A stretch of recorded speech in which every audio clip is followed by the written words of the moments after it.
My brother had just been buried when his lawyer asked us to step into her office. My son stood by the door. My daughter-in-law stood beside him, holding a paper cup of water for me, like she was the kindest woman in the room. Then the lawyer placed a small key on the desk. It had a chip of green paint near the top. My daughter-in-law saw it, and her hand started shaking. The water cup tapped against the saucer. She whispered, "Where did he get that?" Not, "What is that?" Not, "Whose key is that?" She knew. And when an innocent person recognizes a key, they ask what it opens. When a guilty person recognizes one, they wonder who found it. Welcome back to Final Act Revenge. If you are listening late tonight, please rest your eyes, drink some water, and take care of yourself. This story begins with grief, but it did not stay there. The lawyer slid an envelope toward me. On it, in my brother's handwriting, were the words, "Don't ask her what this key opens. Follow the address." And that was when I realized my brother had not left me a keepsake. He had left me a warning. My name is George Best. I was 68 years old when my brother Earl died, and by then I thought I understood grief. I had buried my parents. I had watched old friends leave this world quietly.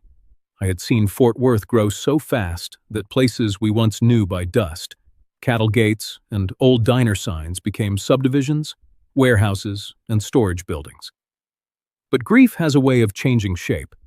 At the funeral, I thought I was losing my brother. By the time I held that key, I understood I was also losing the comfort of believing my family was honest. I grew up on work, not speeches. For most of my life, I fixed diesel engines, farm equipment, old trucks, and anything with grease under it. Men brought me machines that coughed, knocked, smoked, and refused to start. I listened. I touched the metal. I smelled the oil. Most times, I found the truth before the owner did. People were harder. Earl was the older one. He had driven trucks across half the country, slept in rest stops, eaten bad food, and trusted locked doors more than warm smiles. After his wife passed, he got quieter. He kept copies of everything: receipts, tax notices, letters, old deeds, even envelopes with postmarks circled in pencil. I used to tease him. "You trust paper more than people," I told him once.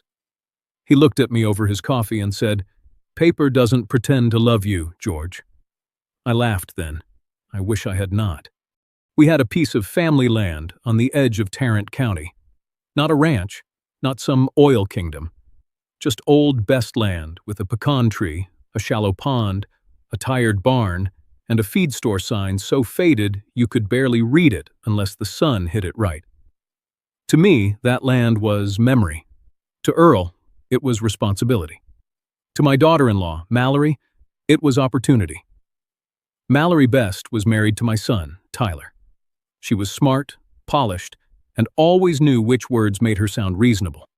She called me Dad in public. She brought casseroles after funerals. She remembered birthdays, took family photos, and made every hard conversation sound like planning for the future. "George," she once told me, "land is not a retirement plan. It's just dirt unless you do something with it." Tyler did not talk that way at first. My son was tired. He worked logistics, worried about bills, worried about his marriage, worried about giving his daughter Sadie a better life than he had. Mallory did not have to push him hard. She only had to whisper the same worry every day until it sounded like wisdom. Sadie loved that land. When she was younger, she drew a map of it with colored pencils: the pecan tree, the pond, the barn, the old feed sign. In one corner, she wrote, "Uncle Earl's red box." I thought it was a child's imagination. Earl kept that drawing. That should have told me something. Months before he died, Earl called and asked me to meet him alone at the barn. His voice sounded rough, but not confused. He said, "Some people don't steal land first, George. They steal the paper that proves you still own it." I told him he was seeing ghosts again. Mallory said he was spiraling. Tyler said not to stir him up. So I stayed home. The last time my brother asked me to listen, I let someone else convince me he was just making noise. I sat in my truck outside Ruth Barlow's office with the envelope on my lap. The building behind me was quiet. The funeral flowers were still in the back seat, wrapped in plastic, making the cab smell like lilies and rainwater. My hands were steady. That surprised me. A man can shake when he is afraid, but sometimes the fear goes so deep it becomes still. I opened the envelope. Inside was not a letter of comfort. Earl had never been good at comfort. There was an address written in his square, stubborn handwriting. A storage facility near the old stockyards, a small photo printed on glossy paper, and one folded note. The photo showed Mallory walking out of a title office with a brown folder under her arm, not smiling, not casual, looking over her shoulder like someone who knew she was carrying more than paper. I unfolded the note. If you are reading this, I ran out of time. Below that was another line. Don't bring Tyler until you know what he signed. I read it twice, then a third time. Tyler had signed something, my own son. The thought sat in my chest like a stone. I was still staring at those words when someone tapped on my window. Mallory stood beside the truck. Her eyes were red, but not from crying too hard. Red in the careful way people make themselves look after a funeral, when they want grief to cover everything else. I lowered the window. "Dad," she said softly, "please don't let Earl do this to us from the grave." I looked at her for a long moment. What did Tyler sign? The softness left her face for less than a second. Then it came back. "That's what I mean," she said. "Earl plants one little thought, and suddenly, you're suspicious of your own family." "You didn't answer me." She looked toward the office door, then back at me. "Tyler has been under pressure. We all have. You know how expensive everything has gotten. Taxes, insurance, Sadie's school needs. Life doesn't get cheaper because land has memories." It was a good speech. That was the problem with Mallory. Her lies never arrived naked. They wore something true around their shoulders. Tyler came out behind her, tugging at his tie like it was choking him. "Dad," he said, "let's not do this here." "Do what?" "Turn Uncle Earl's funeral into another fight over the land." Another fight. I had not known there was a first one. Mallory put her hand on Tyler's arm. Gentle, possessive, a small touch that told him when to stop talking. I saw it. Maybe for the first time, I really saw it. I slid Earl's note back into the envelope. "I'm going home," I said. Mallory leaned closer to the window. "Good, rest. Don't chase one of Earl's old ghosts." But I did not go home.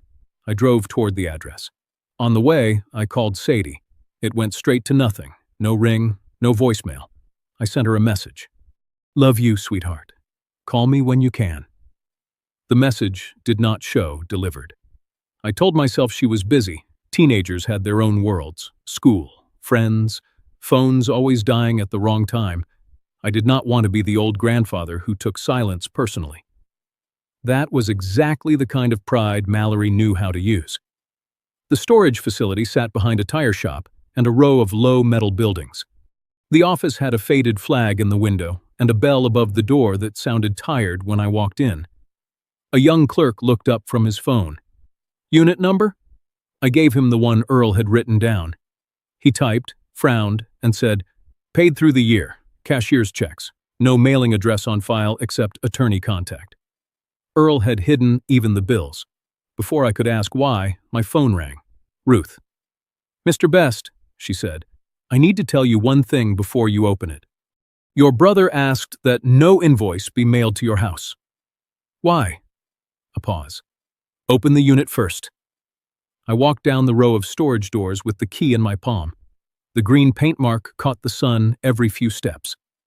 When I reached the unit, I saw a strip of clear tape Earl had placed across the edge of the door. It was torn. Not old torn. Fresh. Someone had tried to get inside before me, and before I lifted that storage door, I knew one thing for certain. My brother was not the only one who had been looking for what was inside.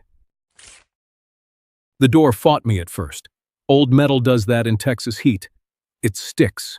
It groans. It makes a man feel like whatever waits behind it has no interest in being found. I pulled harder. The storage door rolled up with a scream that echoed down the row of units. For a moment, I saw only darkness. Then the light slipped in.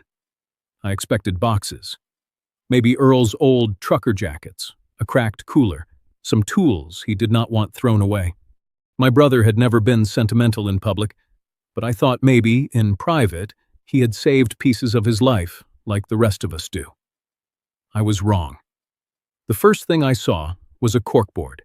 It stood against the back wall on two folding chairs, covered edge to edge with photographs, paper scraps, red string, county printouts, and handwritten notes. I just stood there. The air inside smelled like dust, cardboard, and hot plywood. Somewhere outside, a truck backed up with that slow, beeping sound that always makes a parking lot feel lonely. Ruth Barlow stepped in behind me, but she did not speak. She let me see it. On the board was a picture of Mallory outside a title office. Another one showed Dale Pruitt, the land broker, standing beside his pickup. There were copies of property tax notices, a map of our family land, a photo of my mailbox with the lid open, a printed screenshot of a calendar entry that said, Tyler and Mallory, title consult. In the middle, written in Earl's heavy block letters, was one sentence. Mallory doesn't want the land. She wants the deadline. I read it twice. What deadline? I asked. Ruth's voice was quiet. I think your brother wanted you to ask that. There was a folding table under the board. On it sat a small recorder, 3 labeled folders, and an envelope with my name written across it. Not George. Little brother. That almost broke me. Earl had not called me that since we were boys, back when he would walk ahead of me through creek beds and tell me which rocks were loose. I reached for the envelope, then stopped. I was not ready to hear him yet. So I opened the first folder. Inside were photographs of Mallory taking mail from my box. Not once, several times. Different shirts, different days, same careful glance over her shoulder. I remembered those mornings. She would say, I grabbed your mail, Dad, didn't want it sitting out. I had thanked her. That shame hit harder than anger. Ruth looked at the pictures and said, Earl believed your mail was being filtered. By my own daughter-in-law. She did not answer. She did not have to. The second folder held county records, copies of deeds, appraisal notices, old tax bills Earl had marked with yellow tabs. I did not understand all of it, but I understood enough to know my brother had not been guessing. He had been building something, a case. I moved closer to the board and found a strip of photos near the bottom. Mallory walking into the storage facility office while Earl was still in the hospital. Sunglasses, ball cap, big purse. The clerk had printed a still from the security camera for Earl. The face was not clear, but I knew the purse. Tyler had bought it for her anniversary. My stomach turned. She came here, I said. Ruth nodded. The facility manager told Earl someone asked about his unit.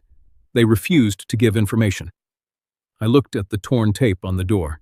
She tried to get inside. Or someone did for her. For the first time since the funeral, I felt rage come up so fast I had to step outside. I put one hand against the hot metal wall of the unit and breathed through my nose like Earl taught me when we were kids. In for truth, out for temper. That was what he used to say when I got mad too fast. I went back in. On the floor beneath the table sat a plastic storage tub. I opened it and found old work gloves, a flashlight, and a brown folder sealed with a rubber band. The label said, Tyler. My son's name looked wrong in Earl's handwriting. I opened it slowly. The first page was a copy of a document titled Preliminary Family Consent for Land Valuation. At the bottom was Tyler's signature. Real, not forged, not copied. Real. I sat down on an overturned crate because my legs did not feel steady anymore. Ruth crouched beside me. George, she said, this does not mean he knew everything. No, I said, but it means he opened a door. I looked back at Earl's board. Mallory, Dale, the title office, the mailbox, Tyler's signature. One by one, the pieces stopped looking separate. That was when I realized Earl had not only been watching Mallory, He had been watching my son, too. Ruth drove us back to her office without saying much. That was one thing I appreciated about her. Some people fill silence because they are afraid of what might rise out of it. Ruth let silence do its work. I sat across from her desk with Tyler's signature still in my head. My son's name, not Mallory's, not Dale Pruitt's, Tyler's. Ruth spread the document between us and put on a pair of narrow reading glasses. "This is not a deed," she said. I let out a breath I did not know I was holding. "Then it does nothing?" I didn't say that. There it was again, the kind of answer that made a man feel safer for half a second, then colder than before. Ruth tapped the title. Preliminary Family Consent for Land Valuation. By itself, it does not sell your property, but attached to the wrong packet, shown to the wrong buyer, or presented to a title office without context. It can make a sale look like a family conversation already happened. I looked down at the paper. So Tyler didn't sell the land? No, but he helped them start. Ruth did not soften it. Yes. I called him from the parking lot. He answered on the fourth ring, out of breath, like he had been walking fast or avoiding the call until the guilt caught up. "Dad." "What did you sign?" A long pause. Then, "Mallory said it was just to see what the land was worth." "Why didn't you ask me?" He sighed, and I could hear the weariness in him. Work weariness. Marriage weariness. The kind of tired that makes a man agree to things just to stop hearing about them. Because every time the land comes up, you and Uncle Earl act like we're trying to dig up Grandma. That hit me harder than I expected. I looked through the windshield at traffic moving along the street, everyone rushing somewhere, everyone carrying something nobody else could see. "Tyler," I said, "you didn't sell the land." "I know. You just held the gate open." He did not answer. That silence told me he understood. Before I could say more, Mallory took the phone. I heard the shift in background noise, then her voice came through smooth and low. "Dad, Tyler is under enough pressure. Please don't punish him for trying to think about his family." I almost laughed, not because it was funny, because she always knew how to stand beside a truth while hiding a lie behind it. "Which family, Mallory?" I asked. "The one you're protecting? Or the one you're selling?" Her voice cooled. "You think keeping dirt makes you loyal. Sometimes it just makes everyone else poor." There it was, her real argument. Not greed dressed as greed. Greed dressed as survival. And that is harder to fight, because people can forgive themselves for almost anything if they call it survival first. "Where is Sadie?" I asked. "She's busy." "With what?" "School things, friends. She's growing up, George. Don't take it personally." I had heard that line too many times. So I drove to Tyler's house. I did not knock angry. I did not shout from the porch. I stood there like a grandfather who had every right to ask why his granddaughter no longer answered him. Mallory opened the door only halfway. Her smile was ready. "George, this isn't a good time. I'd like to see Sadie." "She's not home." Behind her, near the entryway, sat a pair of sneakers with yellow sunflowers painted on the sides. Sadie's shoes. The ones she wore almost every weekend the summer before, when she still ran across my land with a notebook and a pencil tucked behind her ear. I looked at the shoes, then at Mallory. She followed my eyes and moved her body a little wider in the doorway. "She has more than one pair. Is she inside?" Mallory's face tightened, but only for a breath. "You are upsetting people today." I asked a simple question. "No," she said. "You're letting Earl make you suspicious of everyone who loves you." That was when I realized her strongest weapon was not a lie. It was shame. She wanted me to feel ashamed for asking, ashamed for doubting, ashamed for being an old man who still wanted to matter in his own family. Tyler appeared behind her, his face drawn. "Dad, please, not in front of the house." "Then come outside." He did. Mallory stayed by the door. I handed him a copy of the paper. He looked at it like he wished it would turn into something else. "Did you read it?" I asked. "Enough." "No, Tyler. Enough is how people lose things. He rubbed his forehead. I trusted my wife. So did I once. That stopped him. For a moment, the boy I raised looked back at me through the tired man standing on the porch. Then Mallory called from behind him. Tyler! Just his name. That was all it took. He stepped back.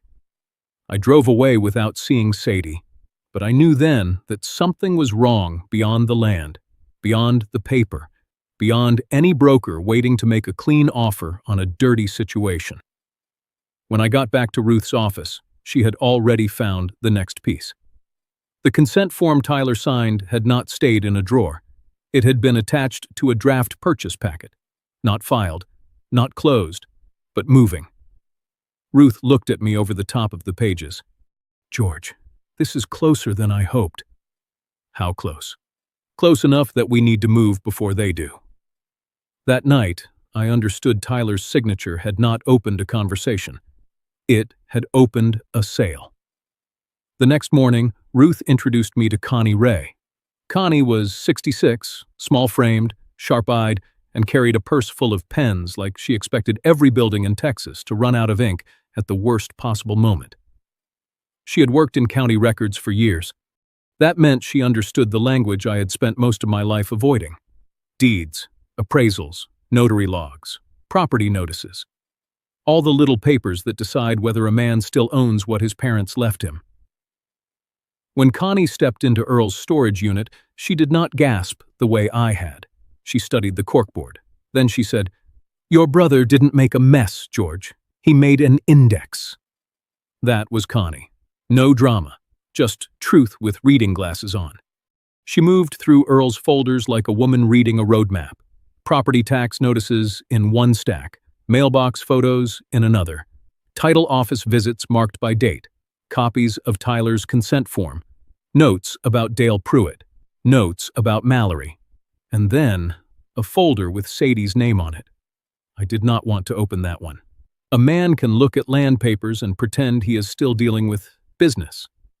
But when you see your granddaughter's name in a dead man's handwriting, the air changes. Inside were printouts of messages. Some were mine. Love you, sweetheart. Call me when you get a chance. Hope school is going all right. Found that old fishing hat you laughed at. None of them had gone through. There were notes beside them in Earl's handwriting. Blocked, not delivered. Phone shown to me by Sadie.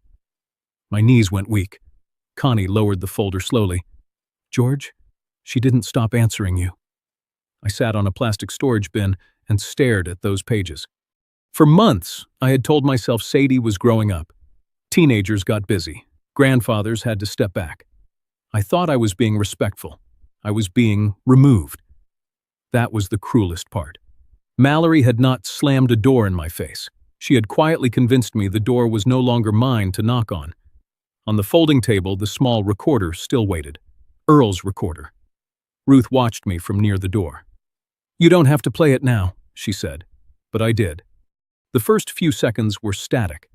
Then Earl's voice came through, thinner than I remembered, but still stubborn enough to stand upright. George, if you're hearing this, I'm sorry I sounded bitter. I closed my eyes. I wasn't trying to own the land from the grave. I was trying to keep them from selling it before you knew what it was. My throat tightened. Earl coughed on the recording, then kept going. Mallory is smarter than Tyler. That's not an insult. It's just the truth. Tyler wants relief. Mallory wants control. And you, little brother, you want peace so bad you'll mistake silence for it. That one hurt because it was true. I had wanted peace. I had wanted to believe everybody meant well. I had wanted Earl to be wrong because if Earl was right, then my family was already broken in places I had not looked. Before I tell you what I found because of Sadie's map, I want to ask you something. If your brother warned you about someone in your own family, but you ignored him until it was too late, would you forgive yourself? Tell me in the comments, because that question stayed with me longer than anything Mallory did. Connie found the map in the bottom of the folder. It was folded twice, the edges soft from being handled. Sadie had drawn it in colored pencil. The pecan tree was too big. The pond was blue as a swimming pool. The barn leaned like a tired old man. And beside the faded feed store sign, she had drawn a red square. Under it, in crooked letters, she had written, Uncle Earl's Red Box. Ruth looked at me. "Do you know what that means?" I did not answer right away, because I remembered. One summer afternoon, Sadie had run across the land with that map in her hand, telling Earl she was making a treasure map. Earl had laughed and told her every good treasure needed a box. I thought he was playing along. Maybe he was. Maybe he was also teaching her where to look. Connie tapped the drawing. "This is near the old sign." "Yes." "Then we go there." The land looked different that evening. Not because it had changed, because I had. The grass was dry, the pond was low. The old barn held itself together out of habit and nails.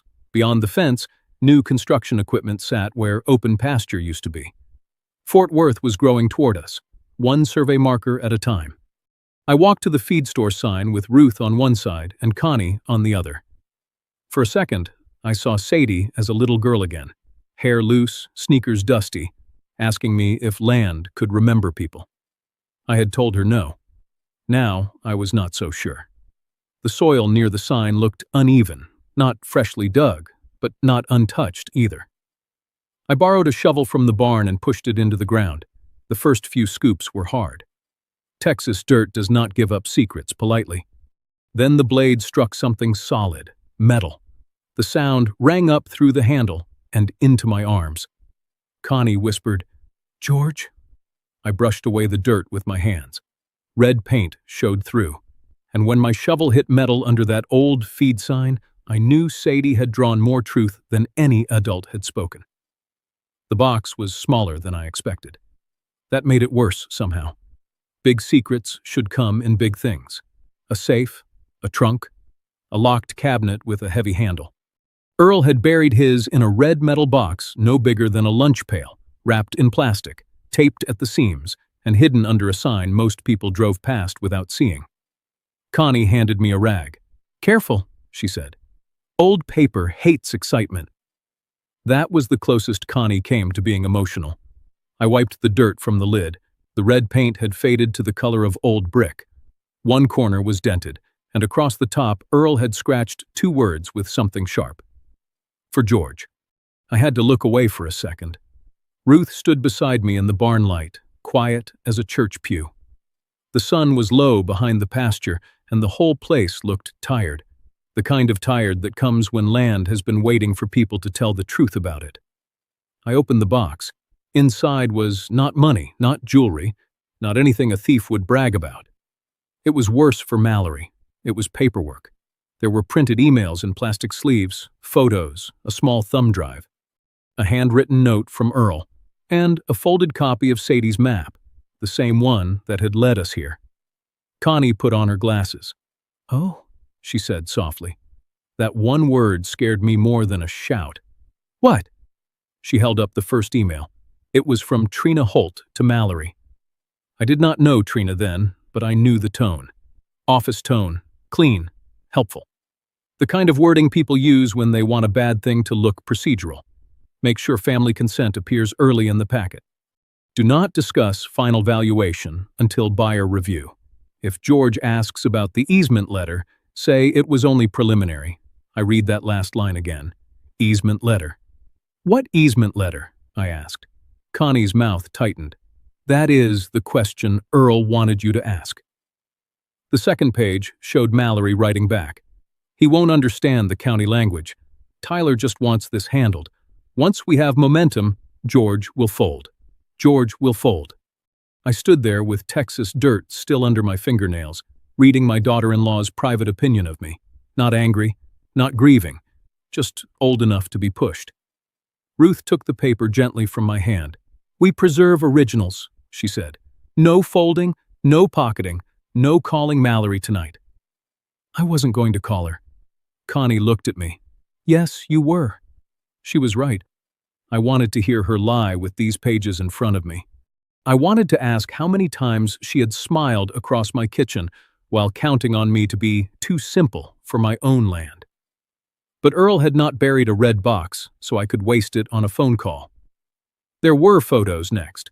Mallory sitting across from Dale Pruitt in a diner booth, his cowboy hat on the seat beside him. Dale pointing at a map. Mallory holding a pen. Neither one looked like they were talking about family memories. Another photo showed Dale's truck parked near the north fence of our land. A third showed Mallory walking into a title company with Trina Holt beside her. Ruth put each photo in order. "This is enough to ask questions," she said. "Not enough to accuse everyone of everything." That frustrated me. I wanted one clear villain, one clean sin, one room where I could point and say, "There. That is where it happened." But family betrayal rarely works like that. It comes in soft steps. A signature here, a conversation there, a daughter-in-law saying she is worried, a son saying he is tired, a broker saying he is only exploring options, a title clerk saying she only explained the paperwork. Connie picked up Earl's handwritten note. Her voice changed when she read it. "George, if you found this, I am sorry I had to make Sadie part of the trail. The child saw more than the adults. Mallory thinks the land is money. Dale thinks it is inventory. Tyler thinks it is a problem. You think it is memory. All of you are missing something." Below that, Earl had written, "Look for the easement." Connie folded her arms. "We need the title office." The next morning, Ruth and I went there first. Connie met us in the parking lot with a folder under her arm and a look that said she had slept poorly and researched well. The title office sat in a neat brick building between an insurance agency and a coffee shop. Everything about it looked harmless. Clean windows, potted plants, a front desk with a bowl of peppermints. Places like that can move a lifetime with a printer and a notary stamp. Ruth asked to speak with someone about a pending file connected to the best property. The receptionist hesitated, typed something, and told us to wait. That was when I saw Mallory. She came out of a side hallway with a woman I had never met. Mid-40s, straight hair, badge clipped to her blouse. Trina Holt. Mallory stopped the moment she saw me. Trina did not know me yet. That saved us. She kept talking as they walked. "Mallory, if he asks about the easement letter, say it was only preliminary." The hallway went silent. Mallory's face lost color. I stepped forward. "Which easement letter?" Trina looked from me to Ruth, and I watched her realize she had just handed a match to the wrong man. Mallory recovered faster than anyone should have. "This is exactly why we didn't tell you everything," she said. "You hear one word and turn it into a war." Ruth's voice stayed calm. "Mrs. Best, we are requesting the full draft packet and all disclosure references for the best property." Mallory gave a small laugh. "You're letting Earl poison you, George." "No," I said. "Earl left me the antidote." Her eyes hardened. Then she pulled out her phone. I knew who she was calling before she said his name. "Tyler, your father is at the title office harassing people now." That was her gift. She could start a fire and call the smoke my fault. Trina disappeared into an office. Dale Pruitt did not appear, but his name was suddenly everywhere. On a file tab, on an email printout Ruth managed to request, on a draft routing note that should not have existed if this was just a harmless valuation. We did not get everything that day, but Ruth got enough. A copy of the draft closing packet came through a contact before sunset. It listed the buyer group represented by Dale. It referenced Tyler's family consent. It mentioned pending easement review in language so dull most people would skip right past it. And then I saw my own name, expected signer. I sat at Ruth's conference table and stared at those words. No one had asked me. No one had told me. But there I was, printed neatly in a sale I had never approved. They had put my name on a meeting I never agreed to. For land they hoped I still did not understand. Ruth did not let me walk into that pre-closing meeting blind. Neither did Connie. They spread the papers across Ruth's conference table like surgeons preparing for a long operation. County records, draft packets, old tax notices, copies from Earl's red box. The easement language Trina Holt had tried so hard to make sound harmless. Connie read through it with a ruler under each line. That was how careful she was. Then she stopped. "Well," she said, "there it is." Ruth leaned closer. I did too, though half the words looked like they had been written by someone paid to keep ordinary people confused. "What am I looking at?" I asked. Connie tapped the page. "This land is part of a possible access and utility corridor. Not finalized yet, but active enough that anyone buying before disclosure could make a very nice profit later." I stared at her. "How nice?" She looked at Ruth before answering. Nice enough that calling it old family dirt was not ignorance. It was strategy. The room went quiet. For days, I had thought Mallory wanted the land because she was desperate. Bills, mortgage, Sadie's future, Tyler's tired face. All those real pressures people carry until they start making wrong things sound necessary. But this was different. Mallory had not been trying to save the family from worthless land. She had been trying to sell valuable land before I knew why it mattered. Ruth placed another page in front of me. Dale Pruitt's buyer group had written the offer low enough to look reasonable to a tired family, but high enough to make a man feel foolish for refusing. That was the trick. Not robbery in a mask, robbery in polite numbers. I sat back. Earl knew. Connie nodded. Earl suspected. The red box gave us enough to confirm. The pre-closing meeting was scheduled at the title office the next morning. Ruth said we should go, not to sign, to listen. People reveal more when they still think they're winning, she said. So I went. The office looked exactly as it had before.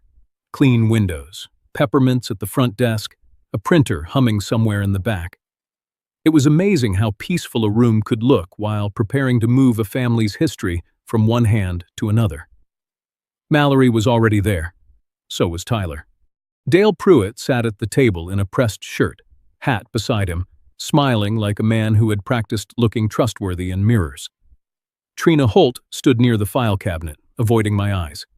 A title officer I had not met sat at the head of the table. Ruth sat beside me. Connie sat on my other side with her folder closed. Mallory gave me a tired smile. "George, thank you for coming calmly." That word again.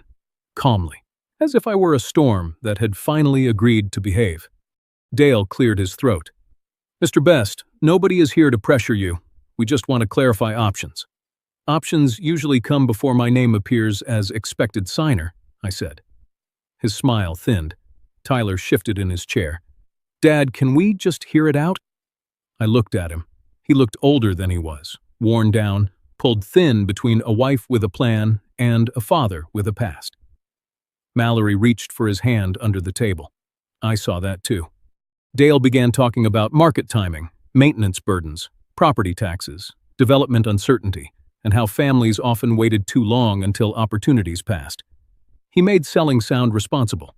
Mallory made it sound moral. "Sadie is getting older," she said. "Everything costs more. School, insurance, the house, Tyler's truck. You keep saying the land means family, but family is struggling right in front of you." It was effective. That was the worst part. A lie does not need to be all false. It only needs enough truth to hide the hook. Then Tyler spoke. "Dad, maybe it's time to let the land go." I did not answer. He kept going, voice rough. "You're holding on to dirt like it's Mom and Grandpa and Earl all buried in one place." That one cut deep. Not because he meant to be cruel, because he did not understand how cruel he sounded. For a moment, I saw myself through his eyes. An old man gripping fence posts and memories while the living people around him drowned in bills. Maybe that was how Mallory had painted me for months, maybe longer. Mallory slid a pen across the table. "You can help this family move forward," she said. "Or you can make Sadie inherit a fight." There it was. Sadie. My granddaughter's name used like a hand on the back of my neck. I looked at the pen. My hand moved toward it. Not to sign, not exactly, but close enough that Ruth turned her head slightly. Nobody spoke. I was tired. Tired of funerals, tired of papers, tired of learning how many ways family could turn practical words into sharp ones. Then Connie opened her folder. Not dramatically, just enough for me to see the top page. Sadie's map, the pecan tree, the pond, the crooked barn, the old feed sign, the red square Earl had hidden beneath. And suddenly, I remembered Sadie asking me if land could remember people. Back then, I had said no. But that map remembered. Earl remembered. The red box remembered. And I understood something sitting there in that neat little office. If I signed because I was tired, Mallory would not just take the land. She would take the truth of why I had hesitated. I pulled my hand back. Mallory's smile faded. "George," she said carefully. I reached into my jacket pocket and took out the key, the one with the green paint mark. I placed it in the center of the table. The tiny sound it made was not loud, but everyone heard it. "Before anyone asks me to sign away my family land," I said, "we're going to talk about what this key opened." Ruth opened her briefcase. Mallory looked at the key, and for the second time since Earl died, my daughter-in-law started shaking. For a few seconds, nobody moved. The key sat in the middle of that polished table, small enough to hide in a closed fist, heavy enough to stop a room full of people who thought the sale was already breathing. Mallory stared at it like it was alive. Dale Pruitt cleared his throat. "Mr. Best, I don't think this is the place for family theater." Ruth Barlow opened her briefcase. "It is exactly the place," she said. "This office is where the documents were gathered. This office is where the closing was being prepared, so this office is where the record should be corrected." The title officer, Parker Mills, leaned back slowly. "Corrected how?" Ruth placed the first sheet on the table. "My client's late brother left written instructions. He believed Mrs. Best had knowledge of documents and communications Mr. Best had never been shown." Mallory gave a small laugh. "Earl was suspicious of everyone." "Yes," Ruth said. "That is why he kept receipts." That shut the room down. She laid out the storage unit records first, the rental receipt, the cashier's check copies, the photo of Earl's corkboard. Then she placed the note beside the key. If Mallory reacts to the key, follow the address. Tyler looked at the note, then at his wife. Mallory did not look back. Ruth continued. "This key led to a storage unit containing property records, title office references, photographs, and a timeline involving the Best family land." Dale lifted a hand. "A family member collecting papers does not prove misconduct." "No," Ruth said. "That is why we brought more than papers." Connie Ray opened her folder. Connie did not have Ruth's lawyer voice. She had something better, the dry confidence of a woman who had spent years watching people underestimate county records until county records ruined their day. She slid Tyler's signed consent form forward. "Mr. Best," she said, looking at my son, "did you understand this document could be attached to a purchase packet?" Tyler swallowed. "I was told it was for valuation." "By who?" His eyes moved toward Mallory. He did not have to say her name. I watched his face change as the room began showing him the thing I had been trying to tell him. Not with anger, with paper. Ruth set down the draft purchase packet. There was Tyler's consent, attached as if it showed family support. There was Dale's buyer group. There was my name listed as expected signer. I tapped the page. Expected by who? No one answered. Then Ruth brought out the emails from the red box. Make sure family consent appears early in the packet. Do not discuss final valuation until buyer review. If George asks about the easement letter, say it was only preliminary. Trina Holt went pale. "I didn't forge anything," she said quickly. "I only explained what the office would need." And Connie turned toward her. "That's how bad paperwork starts, Ms. Holt. Nobody says they stole anything. They say they helped." Parker Mills looked at Trina. "Were these emails sent from your office account?" Trina's mouth opened, closed. Dale shifted in his chair. "This is getting far beyond the scope of a routine land transaction." Ruth nodded once. "Agreed."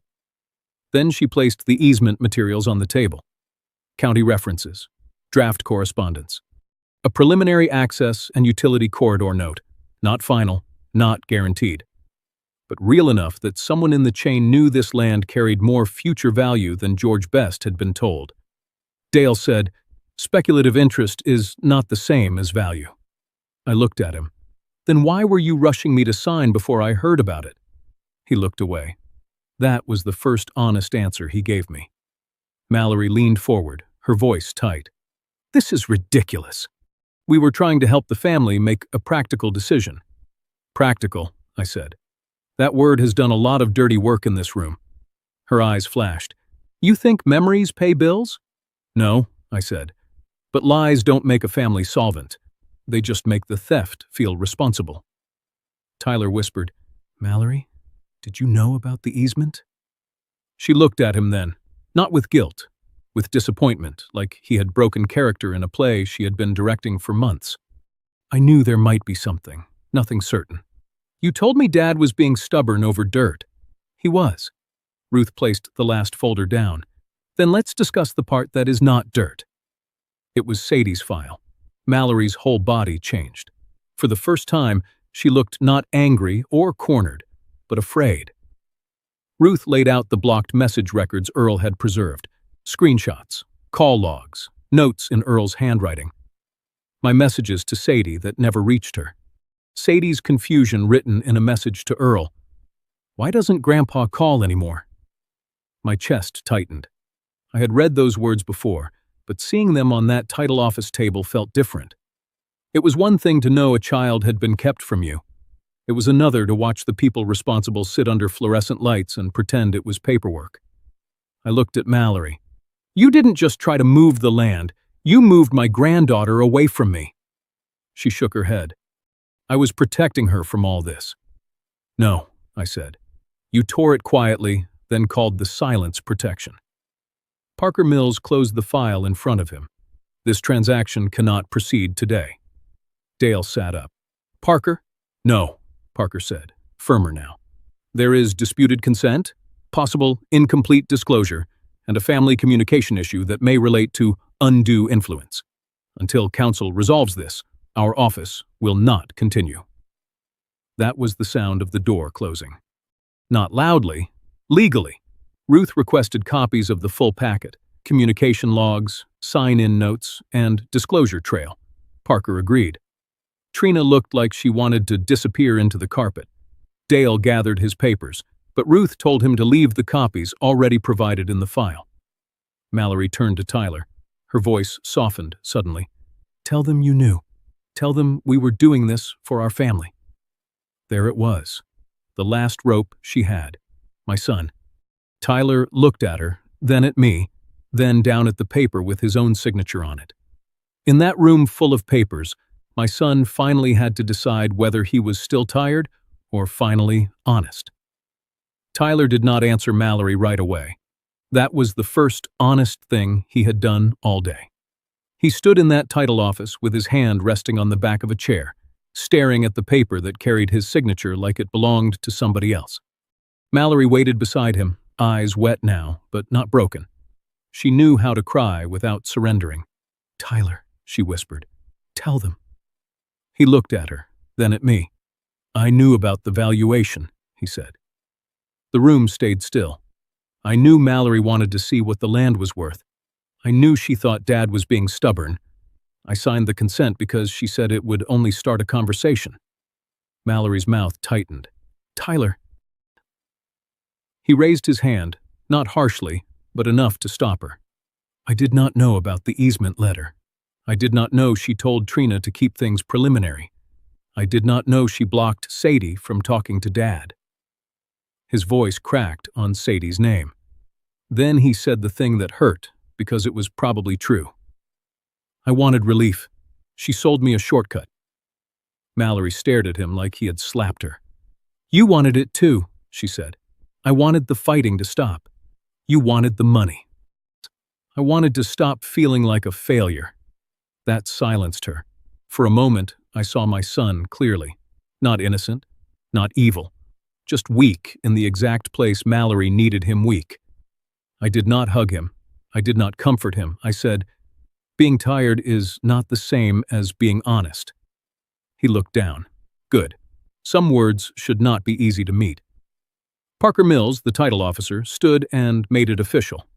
He marked the transaction file as suspended due to disputed consent, incomplete disclosure, and possible undue influence.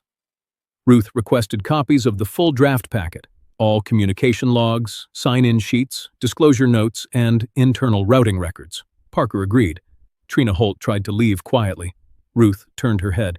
"Ms. Holt, I would not delete anything." Trina froze. That sentence had more force than shouting. Dale Pruitt gathered his folder and tried one last smile. "Mr. Best, I hope you understand. No harm was done. Nothing closed." I looked at him. Trying to take a man's land quietly is harm. You just didn't get to finish. His smile vanished. Ruth asked Parker to document that Dale and any buyer group connected to him were not to contact me directly. Any future communication had to go through her office. Connie Ray, who had said little during Tyler's confession, leaned over the table and tapped the county record copies with one finger. "And Mr. Best needs property record alerts set up today. If anybody tries to file anything on this land, he should know before the ink is dry." Parker nodded. Mallory stood there while the office scanned the papers she had counted on. That was the revenge, not a slap, not a screaming match, a scanner, a file note, a lawyer's request, a compliance review. There are people who build their power in whispers. The coldest way to answer them is to make everything official. Mallory finally turned to me. "You're going to ruin Sadie's future over dirt." I took a slow breath. "No. I'm going to make sure she inherits truth before she inherits anything else."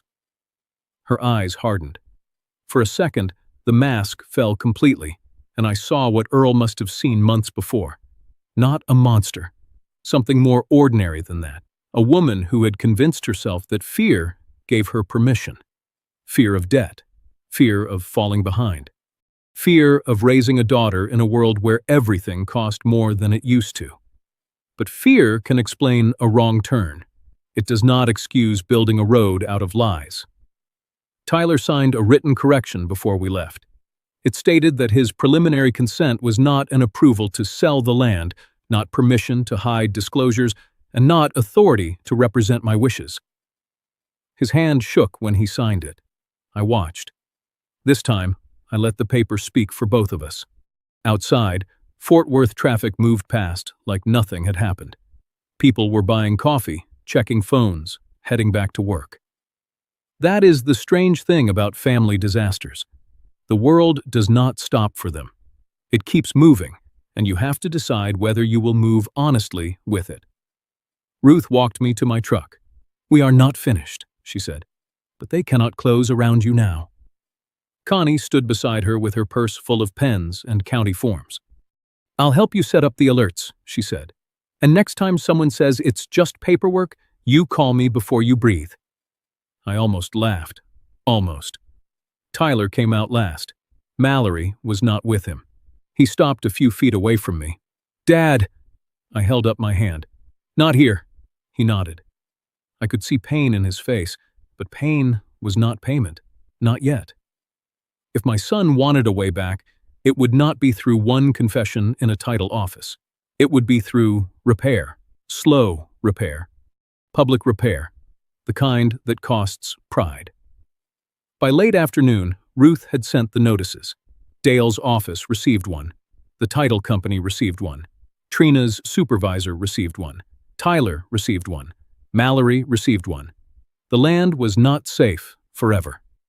Nothing is. But for the first time since Earl died, it was protected by more than memory. It was protected by records. I drove out to the property alone before sunset. The pecan tree threw a long shadow over the dry grass. The barn leaned against the evening like an old man refusing to sit down. I stood near the feed store sign, where Earl had hidden the red box, and I thought about how close I had come to signing away more than land. Then my phone buzzed. Unknown number. The message was short. "Grandpa, it's Sadie. Mom said you didn't want to talk to me anymore." "Is that true?" I read it once. Then again. After all the papers, all the lies, and all the land they tried to take, those words hurt the most.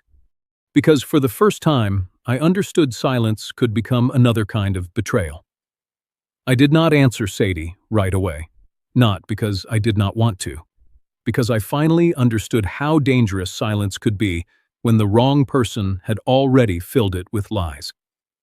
So I sat under that pecan tree with the phone in my hand and wrote the only truth a child deserved first. Never. I never stopped wanting to talk to you. A few days later, I met Sadie on the land. She did not run to me like she had when she was little. She was older now, taller, careful. A child learns caution fast when adults use love as a rope. She stood near the pond and asked, "Grandpa, did you stop calling me?" I shook my head. "Never. I thought you stopped wanting me to." Her face changed. That was the moment I hated Mallory most. Not at the title office. Not when I saw the papers. Not even when I learned about the land. It was when I saw what her lie had done to a child who should never have been made to choose sides. I did not tell Sadie everything. She was still young. A child does not need the full weight of adult betrayal to know she is loved. I only told her this. Sometimes grown people make fear look like wisdom, but real love does not block a door and call it protection. The consequences came quietly after that. Mallory was removed from every decision involving the best land. Ruth Barlow became the legal contact for all notices, offers, title questions, and property communications. Connie Ray helped me set up county record alerts, so if anyone tried to file anything again, I would know before a lie had time to settle. Dale Pruitt was told not to contact me directly. Trina Holt faced a compliance review at the title company. Tyler signed his correction statement and began the harder work after the papers were done. I did not forgive him because he looked sorry. Regret is not repair. I told him if he wanted a way back, he would have to rebuild trust the same way he lost it, one choice at a time. As for the land, I did not sell it, not then. But I also stopped pretending land is sacred just because our parents owned it. Dirt can become an idol if an old man uses it to avoid change, and money can become a weapon if a younger person uses it to erase memory. The truth is somewhere more honest than both. Land is responsibility. Family is responsibility. Paper is responsibility. And no one should be shamed for asking to read what they are being asked to sign. I kept Earl's key in a small wooden box with Sadie's map and his last note. The green paint on the key had faded, but I could still see it when the light hit right. Earl had been called bitter, paranoid, difficult. But sometimes difficult is just what honest looks like to people who benefit from your silence. That key did not just open a storage unit. It opened my eyes. It gave me back my brother, even after I had buried him. It gave me back my granddaughter, before silence could steal more years. And it reminded me that a man can lose a fight he never knew he was in, unless somebody leaves him the truth in time. Thank you for watching and staying with my story today. Please let me know in the comments where you are watching from, and what time it is where you are right now. If this story moved you even a little, please subscribe to Final Act Revenge. Another story is waiting for you right on your screen. YouTube thinks you will enjoy it, so take a deep breath, take care of yourself tonight, and enjoy the next one.